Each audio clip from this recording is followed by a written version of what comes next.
بسم اللہ الرحمن الرحیم۔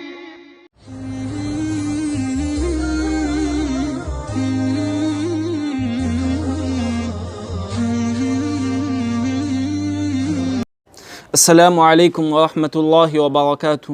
الحمد للہ رب العالمین والصلاة والسلام علی رسولہ الکریم، اما بعد فاعوذ باللہ السمیع العلیم من الشیطان الرجیم من ہمزہ ونفخہ ونفثہ، بسم اللہ الرحمن الرحیم۔ قال اللہ سبحانہ وتعالی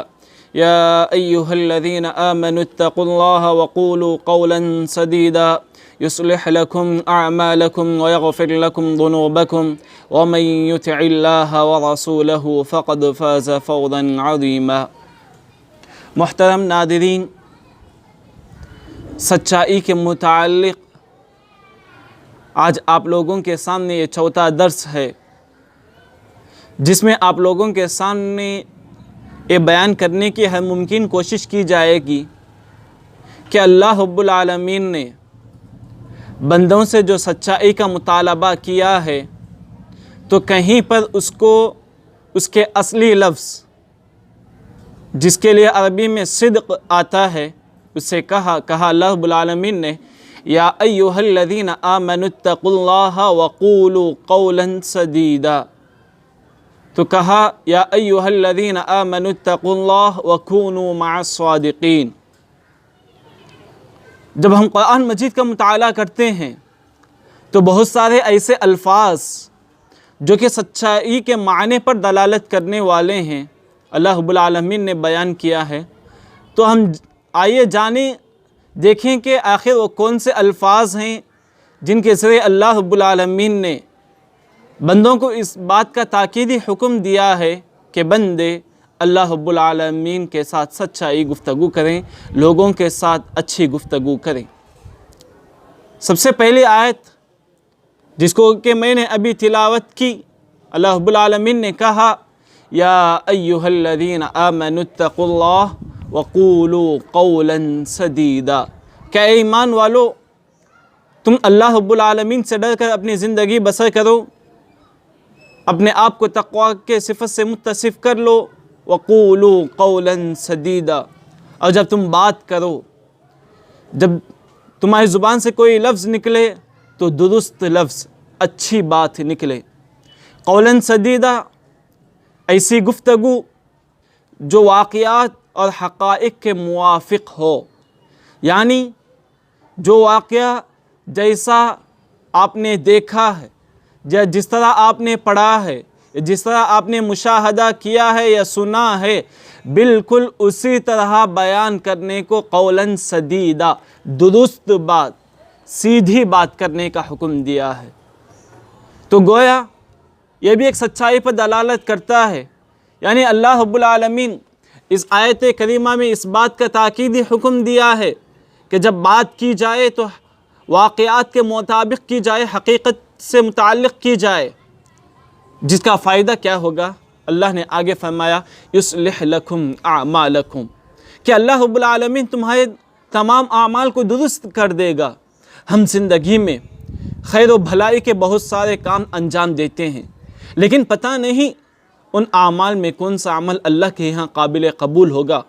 یا پھر پتہ نہیں کہ کون سا عمل صحیح ہے، درست ہے۔ تو اللہ نے کہا کہ اگر تم اپنی زندگی میں تقوی کو اختیار کرو گے اور ہمیشہ سچ بات کہو گے تو اللہ رب العالمین تمہارے اعمال کو درست کر دے گا۔ یصلح لکم اعمالکم ویغفر لکم ذنوبکم، اور اللہ رب العالمین تمہارے گناہوں کو معاف بھی کر دے گا۔ تو گویا یہ پہلا لفظ تھا قولاً سدیدا، جو کہ سچائی پر دلالت کرنے والا تھا۔ اسی طرح دوسرا لفظ اللہ رب العالمین نے کہا کہ وَقُلْ لَهُمْ قَوْلًا مَعْرُوفًا، کہ تم بھلائی والی، اچھائی والی بات کہا کرو ان لوگوں سے۔ جب تم لوگوں سے گفتگو کیا کرو تو خیر و بھلائی سے پر ہونا چاہیے تمہاری گفتگو۔ حضرات، یہاں پہ سوچنے کا اور غور کرنے کا مقام ہے، کیا کبھی جھوٹ میں کوئی بھلائی ہو سکتی ہے؟ بھلائی اسی چیز میں ہے کہ جو انسان سچ بولے، تو گویا سچ کے سوا کسی اور چیز میں بھلائی نہیں پائی جاتی ہے۔ تو اللہ رب العالمین نے جو کہا کہ وَقُلْ لَهُمْ قَوْلًا مَعْرُوفًا، کہ جب تم لوگوں سے گفتگو کرو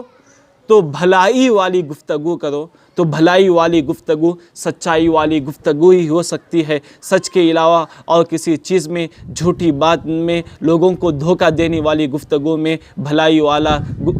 والا کام، بھلائی والا گفتگو نہیں کہا جاتا۔ اسی طرح اللہ رب العالمین نے سورۃ الاسراء میں والدین کے متعلق بہت سارے احکامات، ان کے متعلق دعا اور بہت سارے آداب سکھائیں۔ ان میں سے ایک بات جو اللہ رب العالمین نے، ایک حکم جو ہم بندوں کو والدین کے نام پر دیا، کہا کہ وَقُلْ لَهُمَا قَوْلًا كَرِيمًا، کہ تم والدین کو اچھی گفتگو، نرم گفتگو، قولاً کریما، کریم کہتے ہیں جمیلاً، انتہائی خوبصورت، لییناً، انتہائی نرم گفتگو، یعنی ایسی گفتگو کرو کہ جس گفتگو کو سن کر والدین خوش ہوں، والدین کی زندگی میں ایک طرح کی خوشی محسوس ہو، انہیں تکلیف نہ پہنچے، انہیں خوشی محسوس ہو، ایسی گفتگو کو قولاً کریمہ کہا جاتا ہے۔ حضرات، سمجھنے کی بات یہاں پر یہ ہے، کیا کوئی والدین اپنے بچوں سے جھوٹی گفتگو کو سن کر کبھی خوش ہو سکتے ہیں؟ کبھی ناراض ہو، کبھی وہ ان سے خفا ہو سکتے ہیں؟ نہیں ہو سکتے ہیں، بالکل ایسا نہیں ہوگا۔ خوشی اسی چیز میں ہے کہ بندے کے بچے اپنے والدین کے سامنے نرم گفتگو، اچھی گفتگو، قولاً کریمہ کریں، جو کہ سچائی پر دلالت کرنے والی ہے۔ اسی طرح اللہ رب العالمین نے قرآن مجید میں ایک مقام پر اس بات کی بھی وضاحت کر دی کہ گفتگو جب ہو جائے تو نرم گفتگو ہونی چاہیے، آسان گفتگو ہونی چاہیے، ایسی گفتگو کہ لوگ آپ کی گفتگو کو سن کر خوش ہو جائیں، ایسی نہیں کہ آپ کی گفتگو کے سن کر لوگ پریشان حال ہو جائیں۔ یہی وجہ ہے کہ اللہ رب العالمین نے کہا کہ وَإِمَّا تُعْرِضَنَّ عَنْهُمُ ابْتِغَاءَ رَحْمَةٍ مِّن رَّبِّكَ تَرْجُوهَا فَقُلْ لَهُمْ قَوْلًا مَيْسُورًا۔ تو اللہ رب العالمین نے یہاں پر حکم دیا کہ فَقُلْ لَهُمْ قَوْلًا مَيْسُورًا، ان لوگوں سے کہہ دو کہ وہ آسان گفتگو، میسور یسر سے آتا ہے جس کے معنی آسانی اور نرم ہوتی ہے۔ تو اللہ رب العالمین نے اس آیت میں حکم دیا ہے کہ لوگوں سے جب گفتگو کی جائے تو انتہائی نرم گفتگو کرنی چاہیے۔ نرم گفتگو سچائی میں ہو سکتی ہے، جھوٹی والی گفتگو میں کبھی نرمی نہیں پائی جاتی، گرچہ ہمیں نرمی کے بعض پہلو نظر آئیں مگر اس میں حقیقت میں نرمی نہیں پائی جاتی ہے۔ لہذا زور اس بات کی ہے کہ ہم نرمی والے گفتگو کو اختیار کریں۔ اسی طرح آپ کو معلوم ہونا چاہیے کہ دعوت و تبلیغ کے سلسلے میں اللہ رب العالمین نے جو تاکیدی حکم دیا ہے اس میں بھی یہی کہا ہے کہ اچھی گفتگو، قول حسن، فرمایا کہ وَمَنْ أَحْسَنُ قَوْلًا مِّمَّنْ دَعَا إِلَى اللَّهِ، اس شخص سے بڑھ کر کس کی اور بات اچھی ہو سکتی ہے، کس کی بات اچھی ہو سکتی ہے جو اللہ رب العالمین کی طرف دعوت دے اور کہے کہ میں مسلمانوں میں سے ہوں۔ یہی وجہ ہے کہ اللہ رب العالمین جب موسیٰ علیہ السلام اور ہارون علیہ السلام کو یہ حکم دیا کہ وہ فرعون سے جا کر دعوت و تبلیغ کا کام کرے تو کہا کہ اس سے نرم گفتگو کرے تاکہ وہ نصیحت حاصل کرے یا پھر اس کے اندر اللہ رب العالمین کا ڈر آ جائے۔ چنانچہ اللہ رب العالمین نے کہا فَقُولَا لَهُ قَوْلًا لَيِّنًا لَعَلَّهُ يَتَذَكَّرُ أَوْ يَخْشَىٰ، تم اس سے نرمی والی گفتگو، قولا لینا، نرم لہجے میں اس سے گفتگو کرو، ایسی گفتگو کرو کہ اس کے دل پر اثر کر جائے، لعلہ یتذکر، شاید کہ وہ نصیحت حاصل کرے، او یخشا، یا اللہ رب العالمین کا ڈر اس کے اندر آ جائے۔ تو گویا خلاصۃ القول یہ ہوا کہ اللہ رب العالمین نے سچائی کو بیان کرنے کے لیے یا سچائی کا حکم دینے کے لیے اللہ رب العالمین نے بندوں سے بہت سارے مختلف الفاظ استعمال کیے جو کہ سچائی پر دلالت کرتے ہیں۔ ضرورت اس بات کی ہے کہ ہم زندگی کے ہر موڑ میں، ہر لمحے میں ہمیشہ سچائی کو لازم پکڑیں،